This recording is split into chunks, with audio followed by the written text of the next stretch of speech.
മലയാളിയുടെ അടുത്ത 5 വർഷം തീരുമാനിക്കാൻ 140 ജനപ്രതിനിധികളെ നിയമനിർമ്മാണ സഭയിലേക്ക് അയക്കുന്ന കേരളാസ് ഗ്രേറ്റസ്റ്റ് പൊളിറ്റിക്കൽ ബാറ്റിൽ. ഈ നിയമസഭാ തെരഞ്ഞെടുപ്പിൽ ആരോപണ പ്രത്യാരോപണങ്ങൾക്കും അവകാശവാദങ്ങൾക്കും കണക്കുകൾക്കും പഞ്ഞമേയില്ല. പക്ഷേ ഇതിൽ എത്രയുണ്ട് സത്യം? നമ്മൾ തെളിവ് ചോദിക്കുന്നു, സത്യം തിരയുന്നു. നേരാണോ നേതാവേ? 2021 തെരഞ്ഞെടുപ്പെന്ന് പറഞ്ഞാൽ കഴിഞ്ഞ 40 വർഷത്തെ കേരള രാഷ്ട്രീയത്തിലെ ഒരു രീതി കേരള ജനത മാറ്റിവെച്ച തെരഞ്ഞെടുപ്പാണ്. ഭരിക്കുന്ന പാർട്ടിയെ ഒരിക്കൽ കൂടി ജയിപ്പിക്കാൻ തീരുമാനിച്ചു.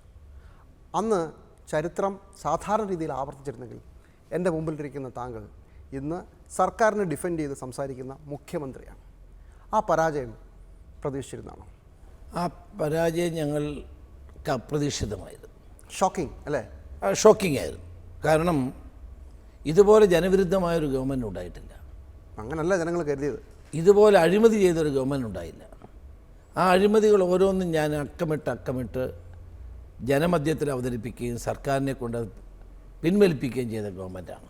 ആ ദിവസം ഒന്ന് ഓർക്കാവോ? കാരണം തെരഞ്ഞെടുപ്പ് വോട്ടെണ്ണൽ നടന്നുകൊണ്ടിരിക്കുമ്പോൾ തീർച്ചയായിട്ടും അത് വളരെ ഒരു വലിയ പ്രയാസം നൽകിയ ഒരു സമയമാണ്. എത്ര മണിയാകുമ്പോഴൊക്കെ മനസ്സിലായി കാണും ഇത് കയ്യിൽ നിന്ന്? എനിക്കൊരു 8:30 ആയപ്പോൾ തന്നെ മനസ്സിലായി. 8-9 മണിയായപ്പോൾ മനസ്സിലായി.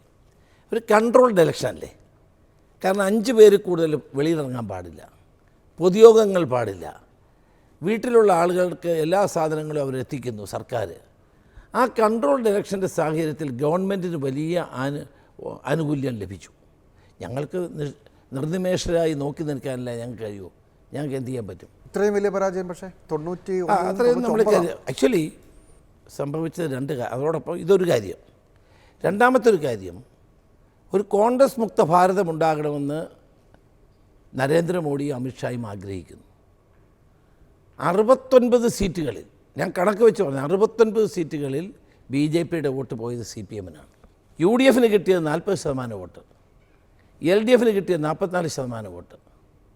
അതിന് മുമ്പ് നടന്ന പാർലമെൻറ്റ് തെരഞ്ഞെടുപ്പിൽ BJPക്ക് കിട്ടിയത് 14% വോട്ട്. ആ 14 10 കുറഞ്ഞു. ഈ 4% അങ്ങോട്ട് പോയി. വളരെ ക്ലിയർ കണക്കാണ്. പക്ഷേ പാർലമെൻറ്റ് തെരഞ്ഞെടുപ്പിൽ സാധാരണഗതിയിൽ BJPക്ക് കിട്ടിക്കൊണ്ടിരിക്കുന്ന വോട്ടുകൾ അടുത്ത തെരഞ്ഞെടുപ്പാകുമ്പോൾ നിയമസഭയിലും തദ്ദേശത്തിലും അങ്ങനെ കിട്ടാറില്ല. എല്ലാവരും അറിഞ്ഞ് ചെയ്യുന്നതല്ലല്ലോ. RSSൻ്റെ നേതൃത്വത്തിൽ നടന്ന അതിവിദഗ്ധമായൊരു ഓപ്പറേഷനായിരുന്നു. ഞങ്ങൾക്ക് 69 തന്നെയുമല്ല, K. മുരളീധരൻ നിയമത്ത് മത്സരിച്ചതോടുകൂടി തോൽവി ഉറപ്പായി. ആ സീറ്റും പോകുന്നവർക്ക് ഉറപ്പായി. അപ്പോൾ അവർക്ക് അതിനകത്തൊരു പ്രതികാര വാഞ്ചയോടെയാണ് അവർ പ്രവർത്തിച്ചത്. ഞാൻ ചോദിക്കുന്നത്, മുഖ്യമന്ത്രി എന്നെങ്കിലും അമിത്ഷായുടെ പേര് പറഞ്ഞിട്ടുണ്ടോ സഭയിൽ? നരേന്ദ്രമോദിയുടെ പേര് പറഞ്ഞിട്ടുണ്ടോ? അതിനേക്കാൾ കൂടുതൽ രാഹുൽ ഗാന്ധിയുടെ പേര് പുള്ളി പറഞ്ഞു വിമർശിച്ചിട്ടുണ്ട്. അതുകൊണ്ടാണ് പൊളിറ്റിക്കൽ കൺവീനിയൻസ് ആണ്. പക്ഷേ അത് ഇനിയും കേരളത്തിൽ നടക്കില്ല. ഞാൻ തിരിച്ച് വേറൊരു ചരിത്രം കൂടെ പറയാം. കഴിഞ്ഞ 24 വർഷത്തിനിടെ UDF-ന് ഒരു വലിയ വിജയം എന്ന് പറയുന്നത് ഒരു തവണ പോലും ഉണ്ടായിട്ടുണ്ട്. 2011 വിജയം എന്ന് പറയുന്നത് വെറും 2 സീറ്റിൻ്റേതാണ്. അത് 500-600 വോട്ടിൻ്റെയൊക്കെ ഭൂരിപക്ഷത്തിലാണ്. 1000 പേര് മാറി ചിന്തിച്ചിരുന്നെങ്കിൽ സ്ഥിതി വേറെ ഇരുന്നാണ്. അപ്പോൾ എങ്ങനെ ജയിക്കുമെന്ന് ഈ പറയുന്നത്? അങ്ങനെയല്ല, അതിന് പല കാരണങ്ങളുണ്ട്. 40%, 43-44% വോട്ടാണ് ഞങ്ങൾക്ക് ലഭിക്കുന്നത്. കഴിഞ്ഞ നമ്മൾ തോറ്റ തെരഞ്ഞെടുപ്പിൽ ഞങ്ങൾ 40% വോട്ട് ഞങ്ങൾ നേടിയ മുന്നണിയാണ്. അപ്പോൾ ഞങ്ങൾക്ക് തോറ്റ എല്ലാ ഇലക്ഷൻ 40% കൂടെ വോട്ട് കിട്ടിയിട്ടുണ്ട്. ഞങ്ങളുടെ ജനകീയ അടിത്തറയിലൊന്നും വിള്ളലുണ്ടായിട്ടില്ല. പക്ഷെ ഒരു കാര്യം വളരെ വ്യക്തമാണ്, കേരളത്തിലെ ജനങ്ങൾക്ക് ഇന്ന് ഒരു തെരഞ്ഞെടുപ്പ് നടന്നാൽ ഈ ഗവൺമെൻറ്റിനെ താഴെ ഇറക്കണമെന്നുള്ള വലിയ വാശിയോടുകൂടിയാണ് ജനങ്ങൾ നിൽക്കുന്നത് എന്നുള്ളതാണ് ഞങ്ങളുടെ പൂർണ്ണമായ വിലയിരുത്തൽ. ഞാൻ കരുതുന്നത് അങ്ങനെയല്ല. 2008 മണ്ഡല പുനർനിർണയത്തിന് ശേഷം LDF-ന് വളരെ വലിയ മേൽക്കൈ എന്ന രീതിയിലാണ് മണ്ഡലത്തിലുള്ള സ്ട്രക്ചർ തന്നെ എന്ന് പലരും പറയാറുണ്ട്. ഒരൊറ്റ ഉദാഹരണം പറയാം. ഇപ്പോൾ 2025 തദ്ദേശ തെരഞ്ഞെടുപ്പിൽ വലിയ വിജയം ഉണ്ടായെന്ന് പറയുന്നുണ്ടല്ലോ. നമുക്ക് 2010 ഇതുപോലെ തന്നെ നല്ല വിജയമായിരുന്നു. പക്ഷേ 2011 ആ വിജയം ആവർത്തിക്കാൻ പറ്റിയില്ല.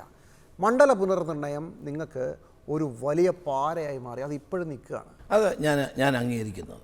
കാരണം ആലപ്പുഴ ജില്ലയിൽ ഞങ്ങൾ ജയിച്ചുകൊണ്ടിരുന്ന ചേർത്തല, ആലപ്പുഴ, ഹരിപ്പാട്, ചെങ്ങന്നൂർ, കായംകുളം ഇത് ശിഥിലമാക്കി കളഞ്ഞു. അങ്ങനെ വളരെ ബോധപൂർവം അവർ ഈ മണ്ഡല പുനർനിർണയത്തിൽ എടുത്ത നിലപാടുകൾ ഒരു വലിയ ഘടകം തന്നെയാണ്. അവർക്ക് കുറേ സെറ്റ് ഓഫ് സീറ്റ്സ് ഷുവറായി ജയിക്കാൻ കഴിയത്തക്ക നിലയിലേക്കാണ് ഈ മണ്ഡല പുനർനിർണയം നടത്തിയത്. ആ കാലഘട്ടത്തിൽ ഞങ്ങൾ വേണ്ടതുപോലെ ശ്രദ്ധിച്ചില്ല എന്നുള്ളതാണ് എൻ്റെ സത്യം. ശരി, അങ്ങനെയാണെങ്കിൽ ഇപ്പോഴും അതേ മണ്ഡല പുനർനിർണ്ണയത്തിൽ തന്നെയാണ് നമ്മൾ ഇലക്ഷൻ ഫൈറ്റ് ചെയ്യാൻ പോകുന്നത്. ഇത് എങ്ങനെ ജയിക്കും? 2010 അല്ല 2011, അപ്പോൾ 2025 തദ്ദേശമല്ല 2026 നിയമസഭ. ഈ പഞ്ചായത്ത് തിരഞ്ഞെടുപ്പിൽ ഞങ്ങൾ കണ്ടൊരു കാര്യം, CPM-ൻ്റെ വൻതോതിലുള്ള അണികൾ ഈ സർക്കാരിനെതിരെ വോട്ട് ചെയ്തു. ഇതൊരു കമ്മ്യൂണിസ്റ്റ് ഗവൺമെൻറ് അല്ല, അവരാഗ്രഹിച്ചൊരു ഗവൺമെൻറ് അല്ല.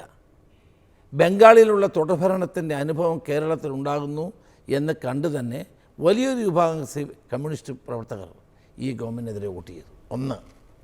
2, എല്ലാ ജനവിഭാഗങ്ങളും ഇവർക്കെതിരാണ്. കാരണം സാധാരണഗതിയിൽ 10 വർഷമെന്ന് പറയുന്ന ഒരു ഗവൺമെൻറ് കിട്ടുക, ഒരു മുന്നണിക്ക് കിട്ടുക എന്ന് പറയുന്നത് അസുലഭമായൊരു അവസരമാണ്. ഞാൻ പ്രതീക്ഷിച്ചു ബഹുമാനപ്പെട്ട മുഖ്യമന്ത്രി പിണറായി വിജയൻ വലിയ വലിയ കാര്യങ്ങൾ ചെയ്യുമെന്ന്, ഈ കേരളത്തെ മാറ്റിമറിക്കുമെന്ന്, ചരിത്രത്തിൽ അദ്ദേഹത്തിൻ്റെ പാദമുദ്രകൾ പതിപ്പിക്കാൻ കഴിയത്തക്ക നിലയിലുള്ള പദ്ധതികൾ ആവിഷ്കരിക്കുമെന്ന്. ഐ എം സോറി, ഒന്നും ചെയ്യാൻ കഴിയാത്ത ഒരു ഗവൺമെൻറ്റായി ഇത് മാറി. ഇന്ന് 110 സീറ്റിനെ പറ്റി അവർ പറയുന്നത് അത് പരാജിതൻ്റെ ഒരു കപട ആത്മവിശ്വാസം മാത്രമാണ്. 82 സീറ്റാണ് തദ്ദേശത്തിൽ നിങ്ങൾക്ക് കിട്ടിയിരിക്കുന്നത്. അവിടുന്ന് നിങ്ങൾ 100-ന് മുകളിൽ നിന്നാണ് പറയുന്നത്. ആ ആത്മവിശ്വാസത്തെ എന്ത് പേരിട്ട് വിളിക്കണം? ആ ആത്മവിശ്വാസം ഞങ്ങൾ നിർത്താൻ പോകുന്ന സ്ഥാനാർത്ഥികളും അഭൂതപൂർവമായ പാർട്ടിയിലെ ഐക്യവും ഞങ്ങളുടെ സംഘടനാ രീതികളും ഒക്കെ പഴയതിൽ നിന്ന് വന്നിരിക്കുന്ന മാറ്റങ്ങൾ ഒക്കെ തന്നെയാണ്. മുസ്ലിം ന്യൂനപക്ഷ വോട്ടുകൾ, മുസ്ലിം തീവ്രവാദം, ഇതൊക്കെ വളരെ വലിയ ചർച്ച നടക്കുന്ന ഒരു ദിവസമാണ് നമ്മൾ ഈ സംഭാഷണം നടത്തുന്നത്. മാറാട് കലാപത്തെ ഓർമ്മിപ്പിച്ചുകൊണ്ട് CPM-ൻ്റെ പ്രമുഖ നേതാവ് AK ബാലൻ പറയുന്നു, ഇപ്പോൾ മുഖ്യമന്ത്രി അതിന് മറുപടിയായി പറയുന്നത് ആ പഴയ കാര്യങ്ങൾ നടന്നത് തന്നെയാണ്, അത് ഓർമ്മിപ്പിക്കാൻ ഉദ്ദേശിക്കുന്നു.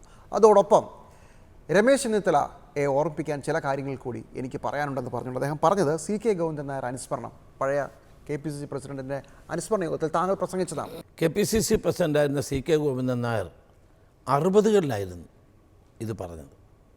അദ്ദേഹത്തിൻ്റെ അനുസ്മരണ സമ്മേളനത്തിൽ സ്വാഭാവികമായും അദ്ദേഹം പറഞ്ഞ കാര്യങ്ങൾ ഞാൻ പറയില്ലേ? അത് പറയുന്നത് ഇങ്ങനെയാണ്, മലബാറിൽ 2-3 സീറ്റ് കൊടുത്താൽ മുസ്ലിം ലീഗ് കൂടുതൽ സീറ്റുകൾ ചോദിക്കും, വർഗീയ കക്ഷികളെ അകറ്റി നിർത്തണം എന്ന് എന്നും അഭിപ്രായമുള്ള ആളായിരുന്നു CK ഗോവിന്ദൻ നായർ എന്ന് രമേശ് ചെന്നിത്തല പറഞ്ഞു. അതിൻ്റെ അർത്ഥം എന്താ? 60-കളിലെ രാഷ്ട്രീയവും 2025-ലെ രാഷ്ട്രീയവും തമ്മിൽ ഒത്തിരി വ്യത്യാസമുണ്ടെന്ന് അറിയാത്ത ആളൊന്നുമല്ല കേരളത്തിൻ്റെ മുഖ്യ. പക്ഷേ 60-ലെ സംഭവം KPCC പ്രസിഡന്റ് ആയിരിക്കെ താങ്കൾ അതെടുത്ത് ഉന്നയിക്കണമെങ്കിൽ അതൊരു പ്രസക്തി ഉണ്ടായിക്കോളാം. അല്ല, അതുകൊണ്ടല്ല. അന്ന് അദ്ദേഹം എടുത്ത ചില നിലപാടുകളെ പറ്റി ഞാൻ പറഞ്ഞതാണ്. CK ഗോവിന്ദൻ നായർ എന്ന് പറയുന്ന KPCC പ്രസിഡന്റ് ആദർശാധിഷ്ഠിതമായ ഒരു രാഷ്ട്രീയത്തിൻ്റെ വ്യക്താവായത്. മുസ്ലിം ലീഗിനെ കുറിച്ചുള്ള പഴയ പ്രസ്താവന ഇപ്പോഴെടുത്ത് പറയേണ്ട പ്രസക്തി എന്താ? അന്നത്തെ ലീഗല്ല ഇന്നത്തെ ലീഗ്, അന്നത്തെ കോൺഗ്രസ് അല്ല ഇന്നത്തെ കോൺഗ്രസ്. ആലുവപ്പുഴയിലൂടെ ധാരാളം വെള്ളം ഒഴുകിപ്പോയല്ലോ. ഞാനൊന്ന് ചോദിക്കട്ടെ, ഇത് പറയുന്ന കേരളത്തിൻ്റെ മുഖ്യമന്ത്രിയോട് ഞാൻ ചോദിക്കുന്നു, BJPയുടെ വോട്ട് വാങ്ങിച്ച് കൂത്തുപറമ്പിൽ 5000 വോട്ട് ജയിച്ച ആളാണ് ഇദ്ദേഹം. 78-ൽ അന്ന് കോൺഗ്രസിനെ പരാജയപ്പെടുത്താൻ വേണ്ടി ജനതാ പാർട്ടി ഉണ്ടാക്കിയപ്പം ആ ജനതാ പാർട്ടിയുടെ സ്ഥാനാർത്ഥിയായിരുന്നു മിസ്റ്റർ ചീഫ് മിനിസ്റ്റർ. അദ്ദേഹം അന്ന് 5000 വോട്ടിനാണ് ജയിച്ച കൂത്തുപറമ്പിൽ നിന്ന്. ജനതാ പാർട്ടിയല്ലേ? ആ ജനതാ പാർട്ടിക്ക് വേണ്ടി, ജനതാ പാർട്ടിയാണ്.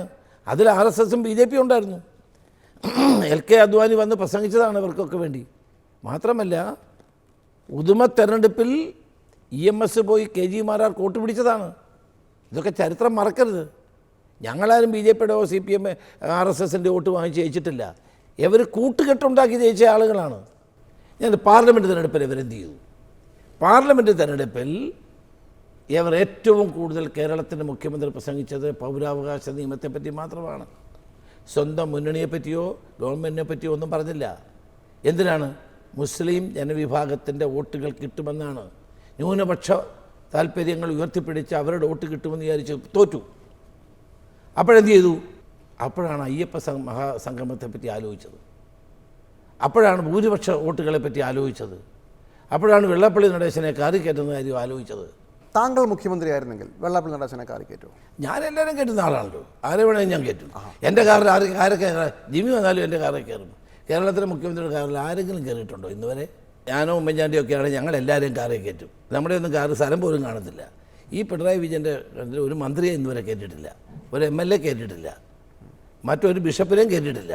പാർലമെൻറ്റ് തിരഞ്ഞെടുപ്പ് കഴിഞ്ഞ് അവരെയൊക്കെ അദ്ദേഹം കയറ്റിയെങ്കിൽ എന്താണ് അതിലെ മെസ്സേജ്? ഞാൻ പ്രായമുള്ള ആളാണ്, അദ്ദേഹത്തെ കയറ്റിയതിനകത്ത് എനിക്ക് എതിർപ്പൊന്നുമില്ല. പക്ഷേ ആരെയും കയറ്റാത്ത ഒരാൾ ഇത് കയറ്റുമ്പോഴാണ് പ്രശ്നം. നിങ്ങളൊക്കെ കാറിൽ കയറ്റുന്ന ആളുകളായതുകൊണ്ട് ആ ചോദ്യത്തിന് ഞങ്ങൾക്ക് അതിൽ ഒരു പ്രശ്നം. അപ്പോൾ തിരിച്ച് വേറൊരു കാര്യം ചോദിക്കാം, വെള്ളാപ്പള്ളി നടേശൻ ഒരു വർഗീയവാദിയാണോ? അല്ല, എനിക്ക് ആർക്കും സർട്ടിഫിക്കറ്റ് കൊടുക്കേണ്ട ഉത്തരവാദിത്വം എനിക്കില്ല. അല്ല, പക്ഷെ അതൊരു പ്രധാനപ്പെട്ട കേരളം ചോദിക്കുന്ന ചോദ്യമാണ്. കേരളം CPM നേതാക്കൾ പറയുന്നത് വെള്ളാപ്പള്ളി നടേശൻ ഒരു വർഗീയവാദിയാണെന്ന് പറയാൻ പറ്റില്ല, അദ്ദേഹത്തിൻ്റെ ചില നിലപാടുകളോട് ഞങ്ങൾക്ക് യോജിപ്പില്ല. അതേ വാചകങ്ങളാണോ താങ്കളും പറയാൻ പോകുന്നത്? ഞാൻ അങ്ങനെയല്ല. ഞാനൊരു മത നേതാവിനെയും ഞാൻ എൻ്റേതായൊരു സർട്ടിഫിക്കറ്റ് കൊടുക്കേണ്ട കാര്യം എനിക്കില്ല. സർട്ടിഫിക്കറ്റ് കൊടുക്കണ്ട, പക്ഷേ ഒരു വളരെ വർഗീയമായ കാര്യങ്ങൾ നിരന്തരം പറഞ്ഞുകൊണ്ടിരിക്കുന്ന വെള്ളാപ്പള്ളി നടേശൻ ഒരു വിമർശനം സമൂഹത്തിൽ നിൽക്കുമ്പോൾ എന്താണ് നിലപാട്? അല്ല, നമ്മുടെ നിലപാട് സമൂഹത്തിൽ എല്ലാ മതങ്ങളെയും മതവിശ്വാസങ്ങളെയും യോജിപ്പിച്ചു കൊണ്ടുപോകുന്ന നിലപാടേ കേരളം എടുക്കാൻ പാടുള്ളൂ. അപ്പോൾ ഈ പറഞ്ഞതൊക്കെ ശരിയാണോ? ഒരു മിനിറ്റ്. CPM ചെയ്യുന്നത് പോലെ ഞങ്ങൾ ഒരിക്കലും ചെയ്യാറില്ല. ഓരോ തെരഞ്ഞെടുപ്പിലും ഓരോ വർഗീയതയെ താലോലിക്കുക, അത് ഞങ്ങൾ ചെയ്യാറില്ല. എല്ലാ രാഷ്ട്രീയ നേതാക്കളും, അതിപ്പോൾ CPM നേതാക്കളോട് ചോദിച്ചാലും ഇപ്പോൾ കോൺഗ്രസ് നേതാക്കളോട് ചോദിച്ചാലും വെള്ളാപ്പള്ളി നടേശൻ പറഞ്ഞ കാര്യങ്ങൾ വെച്ചുകൊണ്ട് അദ്ദേഹം ഒരു വർഗീയവാദം കളിക്കുകയാണ് എന്ന് പറഞ്ഞാൽ ശരിയല്ലേ എന്ന് ചോദിച്ചാൽ ആരും ഉത്തരം പറയില്ല. അതെന്താ? ഞാൻ ആഭ്യന്തരമന്ത്രിയായിരുന്ന കാലത്താണ് അദ്ദേഹത്തിനെതിരെ FIR എടുത്തത്. ഒരു കുഴൽക്കിണറിൽ ഒരാൾ വീണിട്ട് കോഴിക്കോട് മാൻഹോളിൽ വീണപ്പം ഞാൻ ഇപ്പോഴും എന്നോടുള്ള അദ്ദേഹത്തിൻ്റെ ഏറ്റവും വലിയ പരാതി അതാണ്. രമേശ് ചെന്നിത്തല ആഭ്യന്തരമന്ത്രിയായിരുന്നപ്പോൾ എൻ്റെ പേരിൽ FIR എടുത്തു. അപ്പോൾ ചരിത്രം പരിശോധിച്ചാൽ ഞങ്ങളുടെയൊക്കെ നിലപാടുകൾ വളരെ വ്യക്തമാണ്. ഇപ്പം ഞങ്ങളെ സംബന്ധിച്ചിടത്തോളം ഞങ്ങൾക്ക് എതിരായ നിലപാടാണ് എപ്പോഴും അദ്ദേഹം സ്വീകരിച്ചുകൊണ്ടിരിക്കുന്നത്. മൂന്നാം പിണറായി വിജയൻ വരുന്നതൊക്കെയാണ് അദ്ദേഹം പറഞ്ഞുകൊണ്ടിരിക്കുന്നത്. ഞാൻ പക്ഷേ ആരെയും എന്നാലും തള്ളി പറയും അല്ല, വ്യക്തിപരമായി ഞാൻ ആരെയും വ്യക്തിപരത്തിന്റെ പ്രശ്നം സമൂഹത്തെ മുഴുവൻ സംശയത്തിന്റെ മുന്നിൽ നിർത്തുക, അവരെ അപരവൽക്കരിക്കുക, ഇതൊക്കെയാണ് അദ്ദേഹം ചെയ്തുകൊണ്ടിരിക്കുന്നത്. അദ്ദേഹത്തിൻ്റെ ആ നിലപാടുകളോട് ഞങ്ങൾക്ക് യോജിപ്പില്ലാത്തത് കൊണ്ടാണല്ലോ ഞാൻ ആഭ്യന്തരമന്ത്രിയായിരുന്ന കാലത്ത് ഈ നിലപാട് സ്വീകരിച്ചത്. മുഖ്യമന്ത്രി ഇന്ന് ഒരു കാര്യം കൂടെ പറഞ്ഞു, മാറാട് കലാപത്തെ ഓർമ്മിപ്പിച്ചുകൊണ്ട് അന്ന് മാറാട് സ്ഥലം സന്ദർശിക്കാൻ മുഖ്യമന്ത്രി AK ആന്റണി പോകുമ്പോൾ മുസ്ലിം ലീഗിൻ്റെ നേതാവ് ശ്രീ കുഞ്ഞാലിക്കുട്ടിയെ കൂടെ കൂട്ടിയില്ല. RSS ആയിരുന്നു പ്രശ്നം ഉണ്ടാക്കിയതുകൊണ്ടാണ്. ഞാൻ അങ്ങനെയുള്ള ഒരാളല്ല, നിങ്ങളുടെ നേതാവ് അങ്ങനെയുള്ള ഒരാളാണ്. എന്താ മറുപടി? ഞങ്ങൾ ആ കാലഘട്ടത്തിൽ അതിനൊക്കെ AK ആന്റണി തന്നെ മറുപടി പറഞ്ഞിട്ടുണ്ട്. മാറാട് കലാപവും തലശ്ശേരി കലാപവും പറയുന്ന ആളുകൾ, ഞാൻ പറഞ്ഞല്ലോ, ഞങ്ങളുടെ ഒന്നും കാലഘട്ടത്തിൽ അങ്ങനെ കലാപം ഉണ്ടാവുന്നില്ലല്ലോ. ഇവിടെ ഏറ്റവും വലിയ ക്രമസമാധാന പ്രശ്നങ്ങൾ നടക്കുന്നൊരു സംസ്ഥാനമാണ് ഇന്ന് കേരളം. ഏറ്റവും കൂടുതൽ കൊലപാതകങ്ങളും അക്രമങ്ങളും മദ്യവും മയക്കുമരുന്നും വ്യാപകമാകുന്ന സംസ്ഥാനമാണ് കേരളം. അതിനെപ്പറ്റി മുഖ്യമന്ത്രി മറുപടി പറയട്ടെ. ഈ മയക്കുമരുന്നിനെ നിയന്ത്രിക്കാൻ, മദ്യത്തെ നിയന്ത്രിക്കാൻ കഴിയാത്തത് കൊണ്ട് ഇവിടെ എത്രയോ മനുഷ്യജീവനുകളാണ് ഹോമിക്കപ്പെടുന്നത്. എന്തുകൊണ്ട് ഗവൺമെൻറ് നടപടി സ്വീകരിക്കുന്നില്ല? പഴയ കാലത്തെ മാറാട് കലാപവും തലശ്ശേരി കലാപവും അദ്ദേഹം പറഞ്ഞുകൊണ്ടിരിക്കുന്നത് അതെന്തിനാണ് പറയുന്നത് എന്ന് തിരിച്ചറിയാനുള്ള ബോധം കേരളത്തെ ജനങ്ങൾക്കുണ്ട്. മാത്രമല്ല, ജമാഅത്തെ ഇസ്ലാമിയുടെ വോട്ട് 40 വർഷം എവർക്കായിരുന്നു. 40 വർഷം അവരുടെ വോട്ട് വാങ്ങിക്കാൻ ഒരു മടിയുമില്ലായിരുന്നു. ഈ പാർട്ടി സെക്രട്ടറിയായ ശ്രീ പിണറായി വിജയനാണ് 3 മണിക്കൂർ അബ്ദുൽ നാസർ മദനി വരാൻ വേണ്ടി കാത്തിരുന്നത്.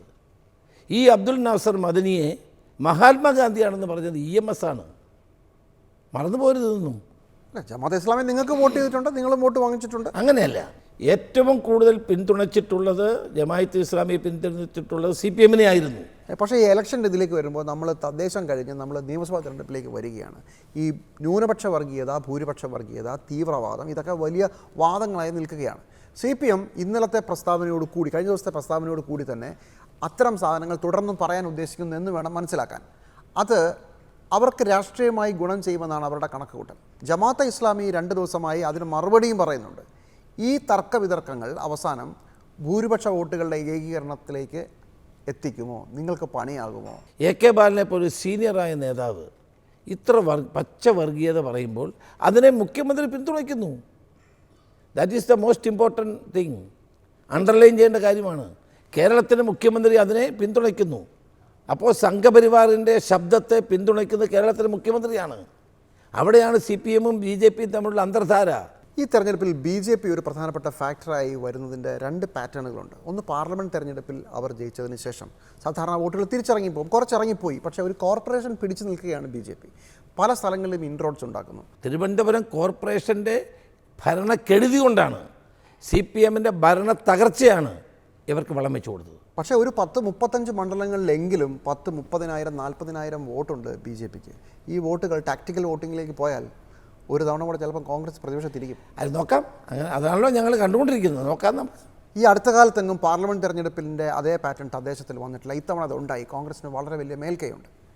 ഇത്തവണ കോൺഗ്രസ് പരാജയപ്പെട്ടാൽ അത് വേറെ ആരെയും പഴിക്കാൻ പറ്റില്ല. അത് നിങ്ങളുടെ തന്നെ സംഘടനയ്ക്കകത്തുള്ള പ്രശ്നമായി തന്നെ വരും. സംഘടനാ ദൗർബല്യം പരിഹരിച്ചു, ഞങ്ങൾ ഒറ്റക്കെട്ടാണ് എന്നൊക്കെ പറയുമ്പോഴും കോൺഗ്രസിൻ്റെ സ്വഭാവം, കോൺഗ്രസിൻ്റെ ചരിത്രം നമ്മളെ ഓർപ്പിക്കുന്നത് മറ്റൊന്നാണ്. ഇത് ഈ സ്ഥാനാർത്ഥി നിർണയത്തോടു കൂടി അടി പൊട്ടാനുള്ള സാധ്യത ഒരടിയും പൊട്ടത്തില്ല, കൂടുതലല്ലേ? ഒരടിയും പൊട്ടത്തില്ല. ഞങ്ങളെല്ലാവരും ഒരു മനസ്സോടു കൂടിയാണ് ചുരം ഇറങ്ങിയത്. ഞങ്ങൾ വയനാട് ചുരം ഇറങ്ങിയത് കേരളത്തിൽ ഒരു ഗവൺമെൻറ് ഉണ്ടാക്കാൻ വേണ്ടിയാണ്. ഞങ്ങൾ തമ്മിൽ ഒരു തർക്കവും ഉണ്ടാവില്ല. ഇങ്ങനെ എത്ര പ്രാവശ്യം ഓരോ ഐക്യത്തിന് ഡൽഹിയിൽ പോയി തിരിച്ചിറങ്ങി നമ്മൾ നോക്കാം, നിങ്ങൾ കാത്തിരിക്കുക. ഈ രാഷ്ട്രീയ കേരളം എത്ര പ്രാവശ്യം ഇതൊക്കെ കണ്ടിട്ടുണ്ട്. ഇതൊക്കെയാണ് ഈ സ്വപ്നമാണ് ഇടതുപക്ഷ മുന്നണിക്കുള്ളത്. ആ സ്വപ്നം ഇത്തവണ നടക്കില്ല. ഇപ്പോൾ താങ്കൾ, കെ സി വേണുഗോപാൽ, വി ഡി സതീശൻ, ഇവർ 3 പേരും മുഖ്യമന്ത്രി സ്ഥാനാർത്ഥികളാകാൻ താല്പര്യമുള്ളവരാണ്. നിങ്ങൾ തന്നെ പല രീതിയിൽ പറഞ്ഞിട്ടുള്ളവരാണ്. ഇത് എപ്പോൾ സെറ്റിൽ ചെയ്യും, എങ്ങനെ സെറ്റിൽ ചെയ്യും? ഞാൻ തുറന്നു പറയാം. കേരളത്തിൻ്റെ പ്രധാനപ്പെട്ട നേതാക്കന്മാരെ മുഴുവൻ കോൺഗ്രസ് പ്രസിഡന്റ് മല്ലികാർജ്ജുന ഖാർഗെയും രാഹുൽ ഗാന്ധിയും പ്രതിപക്ഷ നേതാവ് രാഹുൽ ഗാന്ധിയും വിളിച്ചു. ഞങ്ങൾ ഒറ്റയ്ക്കൊറ്റയ്ക്ക് സംസാരിച്ചു, ഞങ്ങൾ കൂട്ടായി സംസാരിച്ചു. അതിനുശേഷം അദ്ദേഹം ഒരു കാര്യം ഡിക്ലെയർ ചെയ്തു: കേരളത്തിൽ ജയിക്കുക എന്നുള്ളതാണ് ഏറ്റവും പ്രധാനപ്പെട്ടത്. കേരളത്തിൽ ജനങ്ങളും ആഗ്രഹിക്കുന്നത് UDFൻ്റെ ജയമാണ്. ആ ജയമുണ്ടായാൽ മുഖ്യമന്ത്രി ആരാണെന്ന് ഹൈക്കമാൻഡ് തീരുമാനിക്കും. അവിടെ ഞങ്ങളെല്ലാവരും അത് എഗ്രി ചെയ്തു. മുഖ്യമന്ത്രി സ്ഥാനത്തിൻ്റെ പേരിൽ ഇവിടെ ഒരു തർക്കവും ഉണ്ടാകാൻ പോകുന്നില്ല. സീറ്റുകളുടെ കാര്യത്തിൽ ഇവിടെ തർക്കം ഉണ്ടാകാൻ പോകുന്നില്ല. ആ പ്രതിജ്ഞയുമായിട്ടാണ് ഞങ്ങൾ വയനാട് ചുരം ഇറങ്ങിയത്. അത് ഈ തെരഞ്ഞെടുപ്പിൽ നിങ്ങൾ കാണാൻ പോകുന്ന കാര്യമാണ്. പാർലമെൻ്ററി പാർട്ടിയിലെ ഭൂരിപക്ഷം അപ്പോൾ ഒരു ഘടകമാവില്ല. പാർലമെൻ്ററി പാർട്ടിയുടെ ഭൂരിപക്ഷത്തെക്കാളൊക്കെ ഉപരിയായി കോൺഗ്രസിൻ്റെ ഹൈക്കമാൻഡ് ഇതെല്ലാം അറിയാവുന്നവരല്ലേ, അവർ തീരുമാനിക്കട്ടെ. അല്ല, അങ്ങനെ ഒരു അതാണല്ലോ കോൺഗ്രസിൻ്റെ ഒരു രീതി പലയിടത്തും. അത് ഇത്തവണ ഉണ്ടാവില്ല എന്നല്ല. അതുണ്ടാവും, അവരുടെ അഭിപ്രായങ്ങളൊക്കെ ചോദിക്കുമല്ലോ. അതെ, അങ്ങനെ വരുമ്പോൾ ഇപ്പോൾ തന്നെ നമുക്ക് വേണ്ടപ്പെട്ട ആളുകളെ, പണ്ടൊക്കെ ഗ്രൂപ്പ് എന്നൊക്കെ പറയും, ഇപ്പോൾ വേണ്ടപ്പെട്ട ആളുകൾ എന്ന് പറഞ്ഞാൽ മതി, അങ്ങനെ MLA സ്ഥാനാർത്ഥികളാക്കാനുള്ള വലിയ മത്സരം കാണാൻ സാധ്യതയില്ലേ? ഞാൻ ആ പറഞ്ഞതിനകത്ത് എല്ലാം ഉണ്ട്. അതുകൊണ്ടാണ് ഞാൻ ചോദിക്കുന്നത്. കോൺഗ്രസ് ഹൈക്കമാൻഡ് തീരുമാനിക്കും ആരാണ് മുഖ്യമന്ത്രി എന്ന്. അതിനകത്ത് എല്ലാം ഉണ്ട്. കോൺഗ്രസ് ഹൈക്കമാൻഡ് തീരുമാനിക്കും. അതിൻ്റെ കൂടെ താങ്കൾ പറഞ്ഞു പാർലമെൻ്ററി പാർട്ടിയുടെ അഭിപ്രായവും ചോദിക്കും. വേണമെങ്കിൽ ചോദിക്കാം.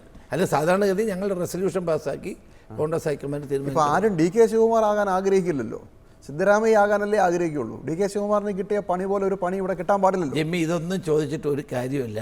ഞങ്ങൾ ഒരു മനസ്സോടെ ഈ തെരഞ്ഞെടുപ്പിനെ നേരിടാൻ പോവുകയാണ്. അല്ല, അത് ഞങ്ങളുടെ ഇടയിൽ ഇപ്പം ഞങ്ങൾ എല്ലാ കല്യാണത്തിനും മരണത്തിനും പോകുമ്പോൾ ജനങ്ങൾ പറയുന്നത് എന്താ അറിയോ? നിങ്ങളൊന്ന് ഒന്നിച്ചിരിക്കേ, ഞങ്ങൾ വോട്ട് ചെയ്യാൻ തയ്യാറാണ്. ഞങ്ങൾ അവരുടെ ആ അഭിപ്രായത്തെ മാനിക്കുന്നു.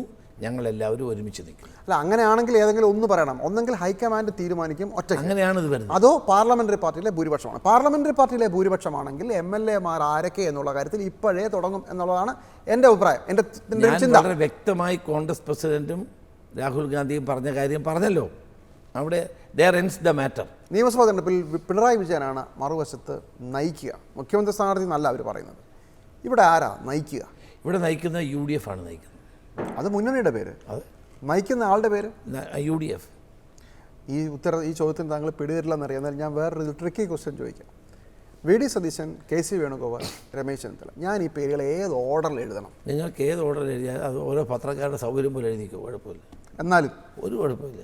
ഏത് ഓർഡറിൽ എഴുതും? അത് നിങ്ങളുടെ ഇഷ്ടം. നിങ്ങളിപ്പോൾ ഓർഡറിൽ എഴുതുന്നത് ഈ നാട്ടിൽ മുഴുവനുള്ള ഒരു കാരണവശാലും പരിഗണിക്കാൻ പാടില്ലാത്ത മുഴുവൻ ആളുകളെയും നിങ്ങളിപ്പോൾ സ്ഥാനാർത്ഥികളായിക്കൊണ്ടിരിക്കുകയാണ്. അപ്പോൾ ആളുകൾ ഇങ്ങനെ വിളിച്ചു നോക്കിയാൽ എൻ്റെ പേര് വന്നില്ലോ, എൻ്റെ പേര് വന്നില്ലോ, ഞങ്ങളാണ്ട് കൊടുക്കുന്നതാണ് അവർ ധരിക്കുന്നത്. ഈ മുസ്ലിം ലീഗ് കൂടുതൽ സീറ്റുകൾ ചോദിക്കുന്നു, ഘടകകക്ഷി ചർച്ചകളിലേക്ക് എത്തുകൊണ്ട് ചോദിക്കുന്നതാണ്. അതൊക്കെ ഈ നമ്മൾ നേരത്തെ പറഞ്ഞ CPMൻ്റെ ആരോപണമായിട്ടൊക്കെ കണക്ട് ചെയ്യാനുള്ള അടുത്ത ഘട്ടത്തിലേക്ക് ഇത് പോകുമ്പോൾ വരും. എങ്ങനെ ഇരിക്കും മുസ്ലിം ലീഗ്? UDFൽ ഒരു ഘടകകക്ഷിയുമായിട്ട് ഒരു പ്രശ്നവും സീറ്റ് വിഭജനത്തിൽ ഉണ്ടാവില്ല, തുടങ്ങിയിട്ടില്ല. ഞങ്ങൾ ഇത്തവണ പൂർത്തിയാക്കും. ഒരു പ്രശ്നം ഉണ്ടാവില്ല ഒരിക്കലും. ഒരു കാര്യം കൂടെ, ഈ സ്വർണ്ണക്കൊള്ളയിൽ ഈ താങ്കൾ മുന്നോട്ട് കൊണ്ടുവന്ന ഒരു പ്രധാനപ്പെട്ട വെളിപ്പെടുത്തലും കാര്യങ്ങളൊക്കെ ഉണ്ട്. ഒരാളുടെ മൊഴിയുണ്ടായിരുന്നു. അതിപ്പം അതിലൊന്നും ഒരു കാര്യമില്ലെന്നാണ് SIT പറയുന്നത്. അല്ല, ഇല്ലെങ്കിൽ വേണ്ട. എന്താണ് ഞാൻ ചെയ്തത്? എൻ്റെ അടുക്കൽ ഒരു വിദേശ വ്യവസായി വന്ന് ഇങ്ങനെയുള്ള ചില കാര്യങ്ങൾ പറയുന്നു. ഞെട്ടിപ്പിക്കുന്ന കാര്യങ്ങളാണ് പറഞ്ഞത്. ഞാൻ ഇയാളുടെ പേരും പറഞ്ഞിട്ടില്ല, അതിൽ പറഞ്ഞ കാര്യവും ഞാൻ പറഞ്ഞിട്ടില്ല. അദ്ദേഹത്തിന് ഭയമാണിത് പറയാൻ. അപ്പം ഞാൻ കരുതി ഒരു പൊതുപ്രവർത്തകൻ എന്നുള്ള നിലയിൽ ഇങ്ങനൊരു വിവരം കിട്ടിയാൽ ഞാനത് SITയോട് പറയണ്ടേ. ഞാൻ അവർക്ക് കത്തയച്ചു. അവരെന്നെ വിളിച്ചു. ഞാൻ ഈ കാര്യങ്ങളെല്ലാം പറഞ്ഞ് അദ്ദേഹത്തിന് ഫോൺ നമ്പർ കൊടുത്തു. അദ്ദേഹം പറഞ്ഞ കാര്യങ്ങൾ ശരിയാണോ അല്ലയോ അവരന്വേഷിക്കട്ടെ. ശരിയല്ലെങ്കിൽ ഓക്കെ. പക്ഷേ എനിക്കൊരു കാര്യം പറയാനുള്ളത്, ഇത് ശരിയല്ല എന്നുള്ള റിപ്പോർട്ട് ഇപ്പോൾ എവിടെ നിന്നാണ് കിട്ടിയത്? ആർക്ക് കിട്ടിയത്? ഏതോ കേന്ദ്രങ്ങൾ സ്വർണ്ണ കൊള്ളയുമായി ബന്ധപ്പെട്ട വാർത്തകൾ പടച്ചുണ്ടാക്കുകയാണ്. ബഹുമാനപ്പെട്ട ഹൈക്കോടതിയിൽ SIT പറഞ്ഞത് ഞങ്ങളൊരു കാര്യവും പുറത്ത് പറഞ്ഞിട്ടില്ല, ഞങ്ങളൊരു ന്യൂസ് ലീക്ക് ചെയ്യുന്നില്ല എന്ന് പറഞ്ഞിടത്തു നിന്ന് രാവിലെ ഈ വാർത്ത പറയണമെങ്കിൽ ഇതിൻ്റെ പിന്നെ ആരെയും ഉണ്ടല്ലോ. അല്ല, ഉണ്ടെങ്കിലും ഇല്ലെങ്കിലും അത് സത്യമാണെങ്കിൽ ഒരു പ്രധാനപ്പെട്ട ഒരു ഒരു ഒരു കഥയുടെ ഒരു ഭാഗം അങ്ങ് പൊളിഞ്ഞു. അതല്ല, അത് എന്താണെന്നുള്ളത് കാണും, ഇനി വരണമല്ലോ, എനിക്കറിയില്ല.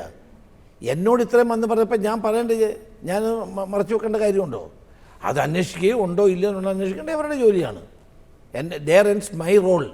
പാർട്ടികൾ ഇലക്ഷൻ്റെ സ്ട്രാറ്റജി പ്ലാൻ ചെയ്യുമ്പോൾ എത്ര സീറ്റ്, എത്ര വോട്ട്, ഇതിനു മുമ്പുള്ള പഴയ ചരിത്രമൊക്കെ ഉണ്ട്.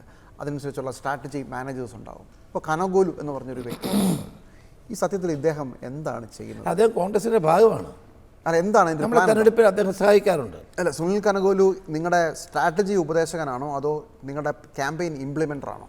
ഇതൊന്നും എല്ലാം എനിക്ക് തുറന്ന് പറയാൻ പറ്റത്തില്ല. അദ്ദേഹം ഞങ്ങളെ സഹായിക്കുന്നുണ്ടെന്ന് കരുതുക. കോൺഗ്രസ്സുകാരനാണെങ്കിൽ പിന്നെ ഫ്രീ ആയിട്ടായിരിക്കും അല്ലേ? അത് നോക്കാം. കോൺഗ്രസ്സുകാരനാണെന്നാണ് പറയുന്നത്. കോൺഗ്രസ്സുകാരനാണ്. കോൺഗ്രസ് മെമ്പർഷിപ്പ് എടുത്ത് കോൺഗ്രസിൻ്റെ ഭാഗമാണ്. 100 ആണ് ലക്ഷ്യം. സത്യത്തിൽ ഒരു റിയലിസ്റ്റിക് ഫിഗർ പറഞ്ഞു അവസാനിപ്പിക്കും. 100 ഒരു സംശയവും വേണ്ട. 100 സീറ്റ് ജയിക്കും. പിന്നെ 72 സീറ്റ് ജയിച്ചിട്ട് ടെൻഷൻ അടിച്ച് അവിടെ അസംബ്ലി ഇരിക്കണം. കഴിഞ്ഞ തവണ ഞങ്ങൾ ചെയ്തപോലെ മൂത്രം ഒഴിക്കാൻ പോകുന്ന ആളിനെ തിരക്കി നടക്കുക ആളുകൾ. ഇത്തവണ അതുണ്ടാവില്ല. സെഞ്ചുറി അടിച്ച് കടന്നു. 100 സീറ്റോട് കൂടി ഞങ്ങൾ വരും. All the best.